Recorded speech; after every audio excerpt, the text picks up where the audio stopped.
Hello' students, কি খবৰ তোমালোকৰ? মই ৰিহান আৰু আজি লৈছোঁ তোমালোকৰ কাৰণে ক্লাছ 6ৰ অসমীয়াৰ পাঠ 4 নাম হ'ল ৰুই গৈ ব'লা গছৰ পুলি।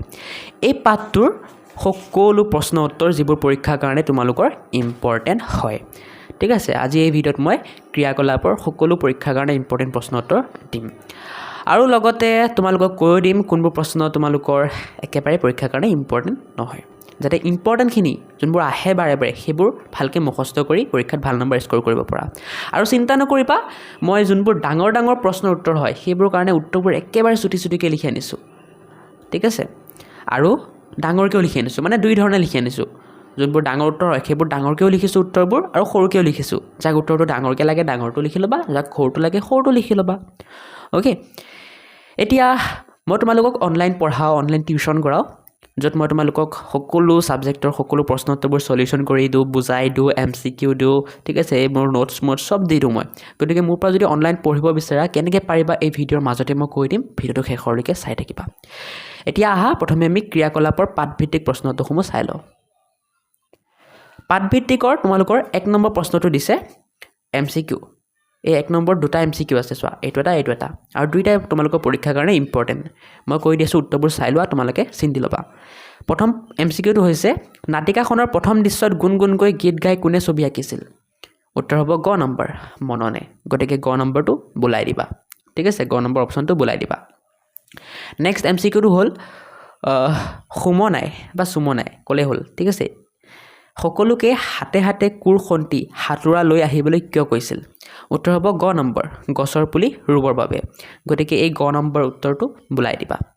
অ'কে, আৰু MCQবোৰ ইম্পৰ্টেণ্ট হয়, মই কৈছোঁৱেই, পৰীক্ষাত অহা খুবেই চান্স আছে, ভালকৈ পঢ়িবা এইখিনি। এতিয়া 2 নম্বৰ কুৱেশ্যনটো, 2 নম্বৰ কুৱেশ্যনটো, তুমি ওপৰৰ দ্বিতীয় প্ৰশ্নৰ উত্তৰটো কিয় শুদ্ধ বুলি বাছি ল'লা সহপাঠীৰ লগত আলোচনা কৰি কোৱা। মানে তোমালোকে যে এয়া MCQ এটা কৰিলা যে, ইয়াৰে 2 নম্বৰ MCQটোৰ উত্তৰ তুমি কিয় গ নম্বৰ উত্তৰটোৱে শুদ্ধ বুলি বাছি ল'লা, তোমাক ক'ব দিছে তোমাৰ সহপাঠীৰ লগত, মানে ফ্ৰেণ্ডছৰ লগত আলোচনা কৰি। চ' তোমালোকে ফ্ৰেণ্ডছৰ লগত আলোচনা কৰিবা আৰু নিজে নিজে ক'বলৈ চেষ্টা কৰিবা। বাকী পৰীক্ষাৰ কাৰণে এইটো ইম্পৰ্টেণ্ট নহয়। ঠিক আছে, তথাপিও এটা আইডিয়াৰ কাৰণে মই দি দিছোঁ, যাক যাক লাগে লিখি ল'ব পাৰা, কিন্তু পৰীক্ষাৰ কাৰণে ইম্পৰ্টেণ্ট নহয়, পৰীক্ষাত খুবেই কম অহা চান্স আছে এইটো। চ' 2 নম্বৰ বা 2 নম্বৰ কুৱেশ্যনটো এইটো, আৰু যাক যাক আনচাৰ বা উত্তৰটো লাগে এইটো লিখি ল'ব পাৰা। বাকী আকৌ কৈছোঁ মই, পৰীক্ষাত অহা চান্স নাই। নেক্সট 3 নম্বৰ, তলত দিয়া শব্দবোৰৰ অৰ্থ অভিধান চাই লিখা। মানে এই শব্দবোৰ যে দিছে এইবোৰৰ অৰ্থ লিখিব দিছে, ডিক্সনেৰী চাই, অভিধান চাই।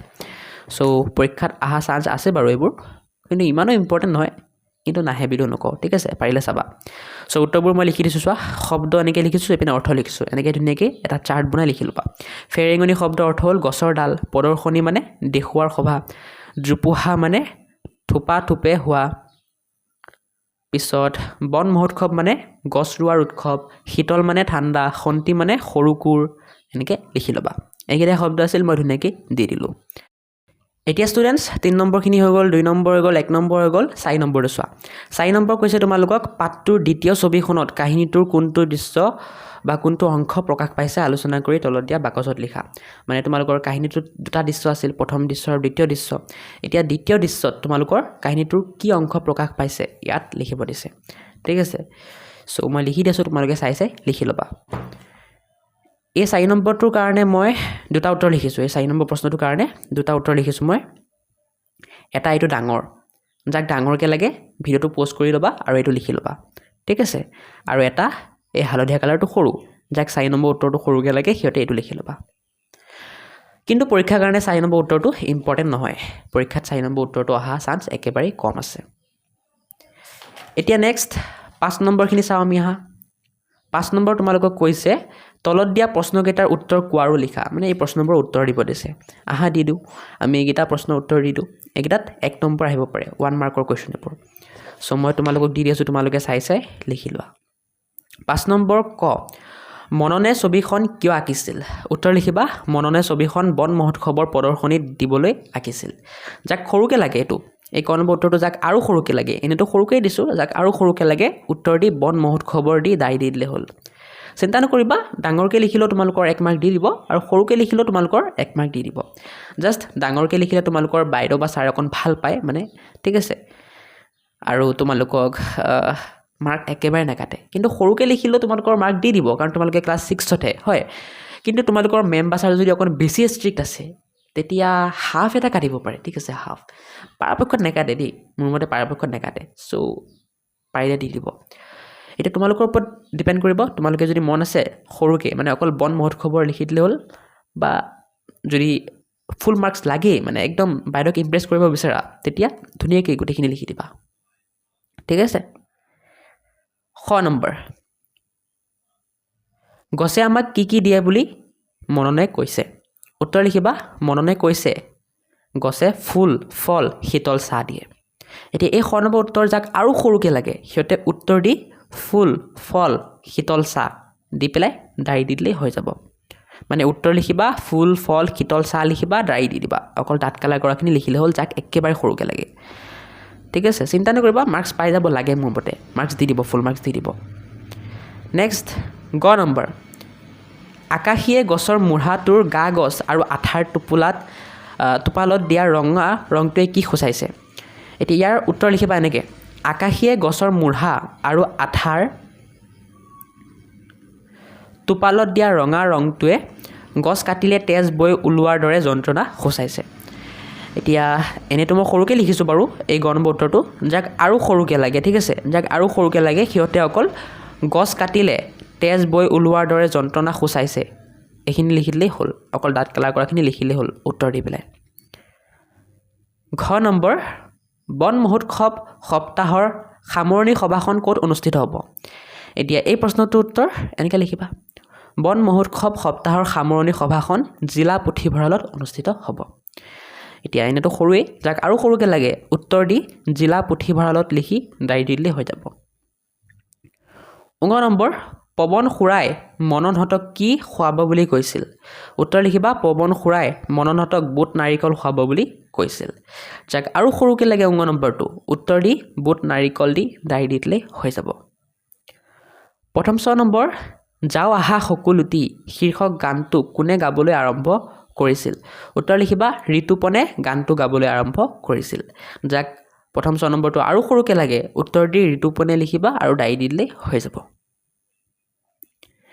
এতিয়া 6 নম্বৰখিনি 6 নম্বৰ গৈছে তোমালোকক তলত দিয়া প্ৰশ্নকেইটাৰ উত্তৰ আলোচনা কৰি কোৱা আৰু লিখা এতিয়া এই 6 নম্বৰখিনি তোমালোকৰ অকণ ডাঙৰ হ'ব বেছি নহয় অকণ ডাঙৰ হ'ব কাৰণ 2 মাৰ্ক আহিব এইকেইটাত ঠিক আছে গতিকে মই যিমান পাৰোঁ সৰুকৈ দিছোঁ আৰু মই যিমানখিনি লিখি দিছোঁ ইমানখিনি লিখিলে তোমালোকে ফুল মাৰ্ক পাবা অ'কে চ' ইয়াতকৈ সৰু নকৰিবা আৰু 6 নম্বৰ কটো গৈছে তোমালোকক মননে ছবিখনৰ জৰিয়তে কি ভাৱ ফুটাই তুলিব বিচাৰিছে এতিয়া এই প্ৰশ্নটোৰ কাৰণে মই এই উত্তৰটোৱে লিখিছোঁ এটাই উত্তৰ লিখিছোঁ ইয়াতকৈ সৰু বা ডাঙৰ কাৰণে এইটো একদম পাৰফেক্ট এনেকৈ লিখিলে তোমালোকে ফুল 2 মাৰ্কছ পাই যাবা 2 মাৰ্কছ আহিলে 2 মাৰ্কছ পাই যাবা উত্তৰ লিখিবা মননে ছবিখনৰ জৰিয়তে গছবোৰ আমাৰ মৰমৰ আপোন মানুহৰ দৰে যে আমাক অনেক বস্তু দিয়ে সেই ভাৱ ফুটাই তুলিব বিচাৰিছে এনেকৈ লিখি দিলে হ'ব সকলোৱে এইটোৱে লিখি ল'বা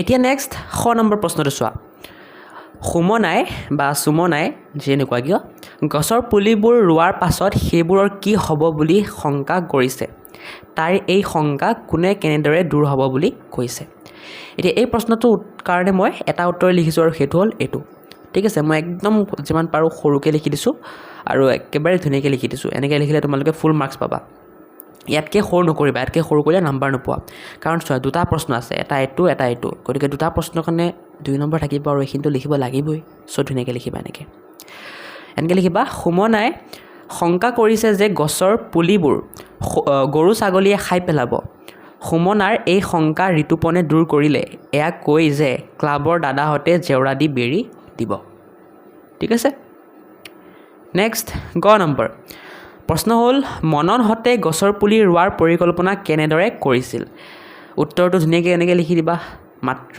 3 লাইন আৰু অকণ ঠিক আছে এনেকৈ ফুল লিখিবা ইয়াতকৈ সৰু নকৰিবা নহ'লে নাম্বাৰ নোপোৱা উত্তৰ লিখিবা মননহঁতে 3 বজাত সিন্দুৰী আমজোপাৰ তলত গোট খাই খেলপথাৰৰ চাৰিওফালে গছৰ পুলি ৰুবৰ পৰিকল্পনা কৰিছিল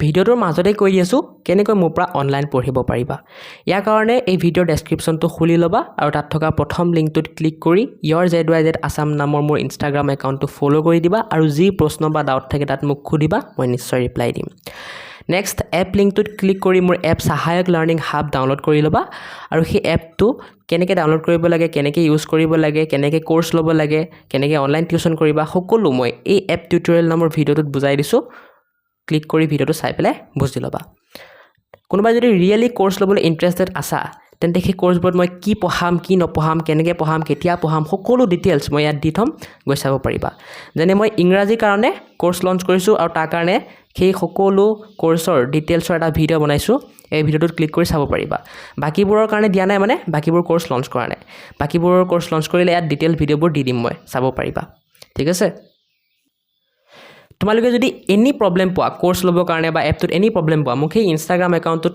মেছেজ কৰিবা মই নিশ্চয় ৰিপ্লাই দিম আৰু তোমালোকৰ যোন ষ্টুডেণ্টে কোৰ্চ ল'বা তাৰ ভিতৰত কিছুমান লাকি ষ্টুডেণ্টছক মই নিজেই ফোন কৰিম আৰু কিছুমান গিফ্ট দিম যেনে মোবাইল ফোন লেপটপ এনেকুৱা কিছুমান গিফ্ট দিম চ' তোমালোকে লাকি হ'ব পাৰা গতিকে কোৰ্চ লঞ্চ কৰিলে কোৰ্চখিনি ল'বা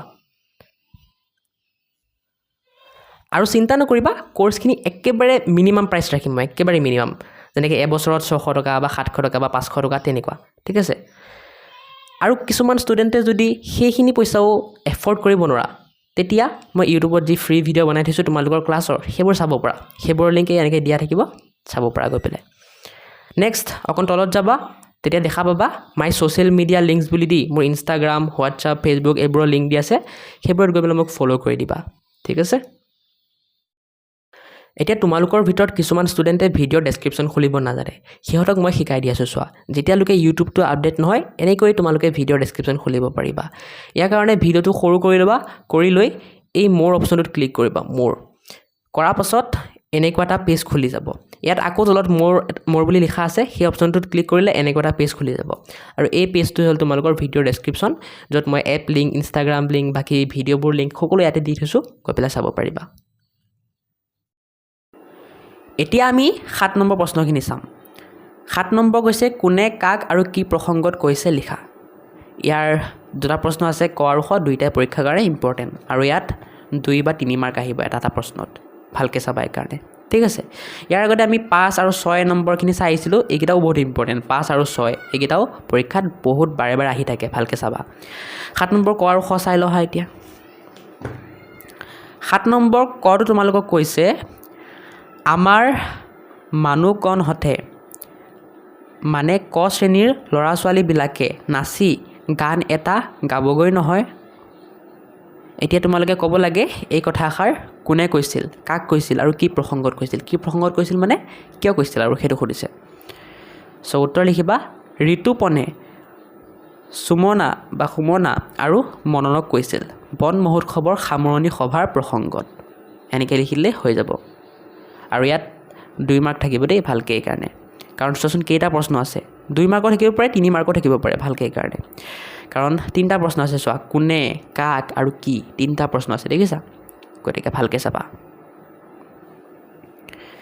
এতিয়া খ নম্বৰটো চাওঁ তোমালোকৰ ঘৰত যে শুকান গোবৰ গুৰি কৰি থোৱা আছে তাৰে এমুনা লৈ আহিবা এতিয়া ইয়াৰ উত্তৰ হ'ব এইটো মননে ঋতুপনক কৈছিল গছৰ পুলি ৰুবৰ প্ৰসংগত 3টা প্ৰশ্নৰ আনচাৰ হৈ গ'ল উত্তৰ হৈ গ'ল ইয়াতে ধুনীয়াকৈ লিখি ল'বা ঠিক আছে আৰু চিন্তা নকৰিবা ফুল মাৰ্কছ পাবা এনেকৈ লিখিলে কিন্তু ইয়াতকৈ সৰু নকৰিবা মই এইটোৱে ৰিকুৱেষ্ট কৰিম আৰু এতিয়া 8 নম্বৰখিনি চোৱা ক অংশৰ লগত খ অংশ মিলোৱা মই মিলাই দিছোঁ তোমালোকে চাই মিলাই লোৱা মালতী পেহীয়ে এইটো মিলিব এইটোৰ লগত বিলাতী মধুৰীৰ পুলি কেইটামান দি পঠাইছে জোপোহা হৈ থকা পাতখিনি এইটো মিলিব চুলিৰ নিচিনা লাগিছে ঘোষকে ক'ব এইটো মিলিব মাননীয় ৰাইজ আজিৰ পৰা বন মহোৎসৱ আৰম্ভ হৈছে পিছত মানিক বৰদেউতাই কথাটো শুনি এইটো মিলিব খুব ভাল পাইছে জগত খুৰাৰ খুৰীয়ে এইটো মিলিব পকা কল এথোক পঠাই দিব চাই মিলাই ল'বা পৰীক্ষাৰ কাৰণে ইম্পৰ্টেণ্ট হয় ভালকৈ চাবা এতিয়া 9 নম্বৰ কি কৈছে চোৱা 9 নম্বৰ তোমালোকক কৈছে নাটিকাখনত পোৱা ভাৱৰীয়াসকলৰ নামসমূহ বিচাৰি উলিয়াই এখন তালিকা প্ৰস্তুত কৰা চ' এইটো মই তোমালোকক দি দিছোঁ চোৱা পৰীক্ষাৰ কাৰণে একো ইম্পৰ্টেণ্ট নহয় 9 নম্বৰটো ঠিক আছে প্ৰশ্নটো পঢ়ি দিলোঁৱে মই 9 নম্বৰ উত্তৰটো এনেকৈ লিখি ল'বা আকবাৰ কৈ দিছোঁ পৰীক্ষাৰ কাৰণে একেবাৰে ইম্পৰ্টেণ্ট নহয় উত্তৰ লিখিবা মনন সুমনা, ঋতুপন, আকাশী, ছায়েৰা, মনাইশ্ৰী, বুধোৱা, ৰূপক, মানুকন, চুকুমণি, লক্ষী, এইকেইটা। ঠিক আছে। নেক্সট তোমালোকৰ আৰু এটা আছে মনু, এইটো লিখি ল'বা। এতিয়া আমি ভাষা অধ্যয়নৰখিনি চাম, পাঠভিত্তিকখিনি চালোঁ, এতিয়া ভাষা অধ্যয়ন মানে অকণ গ্ৰামাৰ ৰিলেটেড কুৱেশ্যনখিনি। এতিয়া ভাষা অধ্যয়নৰ এইখিনিত তোমালোকক ধুনীয়াকৈ অকণমান গ্ৰামাৰৰ ৰিলেটেড জ্ঞান দিছে, পঢ়িবা তোমালোকে। সেইখিনি পঢ়ি পেলাই তোমালোকক এই 10 নম্বৰ প্ৰশ্নটো কৰিব দিছে। ঠিক আছে। ক অংশৰ লগত খ অংশ মিলাব দিছে। মই মিলাই দিছোঁ, তোমালোকে চাই মোৰ পৰা মিলাই লোৱা। পৰীক্ষাত অহা চান্স খুবেই বেছি, পৰীক্ষাত বাৰে বাৰে আহে এইবোৰ প্ৰশ্ন উত্তৰ। এই 10 নম্বৰটো পৰীক্ষাত আহিব পাৰে, ইম্পৰ্টেণ্ট হয়। ছবি মিলিব শনৰ লগত, এইটোতো দিয়াই আছে, তোমালোকৰ মিলোৱাই আছে। আহঁতটো মিলিব জোপাৰ লগত, পুখুৰীটো মিলিব তোৰ লগত, ছোৱালী মিলিব জনীৰ লগত, কাঠ মিলিব ছটাৰ লগত। ধুনীয়াকৈ মিলাই ল'বা। 11 নম্বৰ, তলত দিয়া শব্দবোৰ পঢ়া আৰু কোনটো কি পদ চিনাক্ত কৰি তালিকাখন পূৰ কৰা। ইয়াত যে শব্দবোৰ দিছে এইবোৰ পঢ়িব লাগে, পঢ়ি পেলাই কোনটো বিশেষ্য পদ, কোনটো বিশেষণ, কোনটো সৰ্বনাম, কোনটো অব্যয়, কোনটো ক্ৰিয়া ধুনীয়াকৈ লিখিব দিছে ইয়াৰ বাকচবোৰত। এতিয়া এইটো পৰীক্ষাৰ কাৰণে ইমান ইম্পৰ্টেণ্ট নহয়, ঠিক আছে। পৰীক্ষাত অহা চান্স খুবেই কম আছে, তথাপিও মই লিখি দিছোঁ। কাৰোবাক যদি লাগে হোমৱৰ্ক কৰিব যদি দিয়ে লিখি ল'ব পৰা।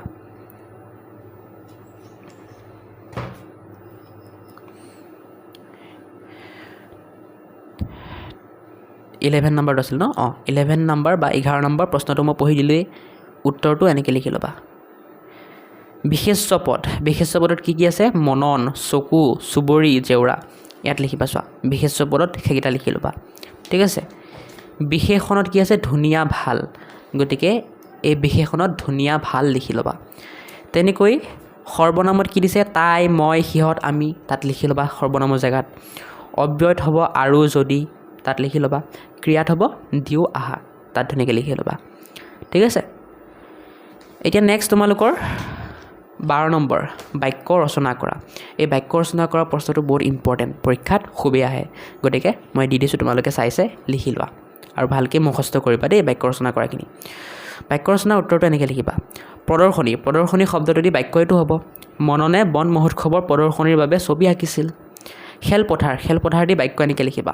মননহঁতে খেলপথাৰৰ চাৰিওফালে গছৰ পুলি ৰোৱাৰ পৰিকল্পনা কৰিছিল।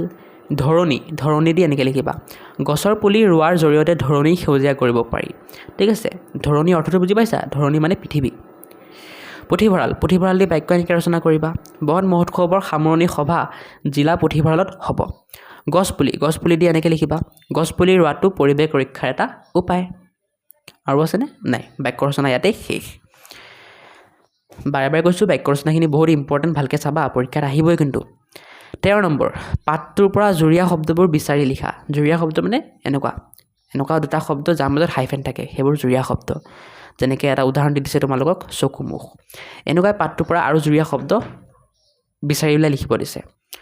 চকুমুখটোতো দিয়াই আছে, মই আৰু কেইটামান লিখি দিছোঁ পাঠটোৰ পৰা বিচাৰি, তোমালোকে চাই লিখি ল'বা। ফুল ফল, হাঁহি মাটি, কোৰ কটাৰী, বুট নাৰিকল, এইবোৰ।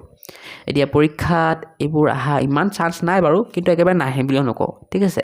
পাৰিলে চাবা, অকণ হ'লেও মানে চান্স আছে আহা। বাকী ইমানো বেছি ইম্পৰ্টেণ্ট নহয় দেই, তোমালোকে লিখি লোৱা। এতিয়া নেক্সট আছে তোমালোকৰ জ্ঞান সম্প্ৰসাৰণ। ইয়াত তোমালোকক জানি থওঁ আহা বুলি দি এটা বাকচ দিছে। বাকচত তোমালোকক ঘোষক কাক বোলে, ঘোষক কোন হয় তাৰ বিষয়ে অকণ দিছে, পঢ়িবা। তোমালোকৰ স্কুলত ইয়াৰ পৰা চমুটোকা আহিব পাৰে যে ঘোষক কাক বোলে। ঠিক আছে। যদি তোমালোকৰ বাইদেৱে কৈ দিয়ে তেতিয়া আহিব, আৰু বাকী এনেই বেছিভাগ স্কুলত নাহে চমুটোকা ইয়াৰ পৰা, জানি থওঁ অহাৰ পৰা। তোমালোকৰ স্কুলত যদি আহে তেতিয়া চাবা ভালকৈ। নেক্সট 14 নম্বৰ, ৰু গৈ বোলা গছৰ পুলি শীৰ্ষক নাটিকাখন শ্ৰেণীৰ সকলো ছাত্ৰ ছাত্ৰীৰ লগত লগ হৈ অভিনয় কৰা। মানে এই যোনবোৰ নাটক দিছে, এই নাটকটো তোমালোকৰ ক্লাছত পৰিৱেশন কৰিব দিছে। তোমালোকৰ ক্লাছত এই নাটকটো তোমালোককেই কৰিব দিছে, কৰিবা। 14 নম্বৰ। 15 নম্বৰ আৰু 16, 17, ঠিক আছে। মানে জ্ঞান সম্প্ৰসাৰণৰ তোমালোকৰ যিবোৰ প্ৰশ্ন আছে, জ্ঞান সম্প্ৰসাৰণৰ 14, 15, 16, 17 আৰু আছেনে 18, আৰু এই প্ৰকল্পৰ 19, 20, এই গোটেই প্ৰশ্ন তোমালোকৰ পৰীক্ষাৰ কাৰণে ইম্পৰ্টেণ্ট নহয়, পৰীক্ষাত নাহে, এইবোৰ একেবাৰেই নাহে। ঠিক আছে। পৰীক্ষাত এইবোৰৰ পৰা প্ৰশ্ন নাহে, গতিকে মই দিয়া নাই সেইকাৰণে। তথাপিও যদি কাৰোবাক লাগে, কাৰোবাৰ স্কুলত বাইদেউ বা ছাৰে কৈছে যে পৰীক্ষাত আহিবই এই জ্ঞান সম্প্ৰসাৰণৰ পৰা এই প্ৰশ্নটো আহিবই, তেতিয়া মোক মই যে ডেছক্ৰিপশ্যনত ইনষ্টাগ্ৰাম একাউণ্টটোৰ লিংক দিছোঁ, সেই ইনষ্টাগ্ৰাম একাউণ্টটোত মোক মেছেজ কৰিবা যে মোক এইটো লাগে, মোৰ স্কুলত আহিব পৰীক্ষাত, তেতিয়া মই নিশ্চয় দি দিম। বাকী নাহে কাৰণে মই দিয়া নাই, ঠিক আছে? একেবাৰেই ইম্পৰ্টেণ্ট নহয়, নাহেই মানে ক'ব গ'লে। চ' তোমালোকৰ কাৰোবাৰ যদি লাগে মোক মেছেজ কৰিবা, ঠিক আছে? এইখিনি আছিল আজিৰ ভিডিঅ'টো, কাৰণ মই যিমানবোৰ বস্তু দিব লগা হ'ল মই তোমালোকক দি দিলোঁ, যিমানবোৰ প্ৰশ্ন উত্তৰ আছিল। তোমালোকক যদি এই PDF নোটছ লাগে, মই যেনেকৈ লিখিছোঁ যে এইবোৰ যদি PDF নোটছ লাগে, তোমালোকে যদি ভিডিঅ'ৰ পৰা চাই লিখিব টান পাইছা, PDF লাগে, তেতিয়া মইতো ক'লোৱে কেনেকৈ পাবা, মোৰ এপ সহায়ক লাৰ্ণিং হাবত পাবা, হয়, তাৰপৰা লৈ ল'বা। বাকী ইয়াতে ভিডিঅ'টো সমাপ্ত কৰা সময় আহি গ'ল। নেক্সট ভিডিঅ'ত মই পাঠ 5 ৰিমঝিম বৰষুণ আহে এই পাঠটোৰ তোমালোকক প্ৰশ্ন উত্তৰ দিম। গতিকে যাক যাক লাগে তোমালোকে চেনেলটো ছাবস্ক্ৰাইব কৰি ৰাখিবা আৰু কমেণ্ট কৰি দিয়া। যিমান বেছি কমেণ্ট আহিব সিমান সোনকালে মই এই পাঠটোৰ ভিডিঅ' বনাম। এনেতো মই বনামেই, যদি বেছি কমেণ্ট আহে সোনকালে বনাবলৈ চেষ্টা কৰিম। চ' বাই, ভালকৈ পঢ়া আৰু।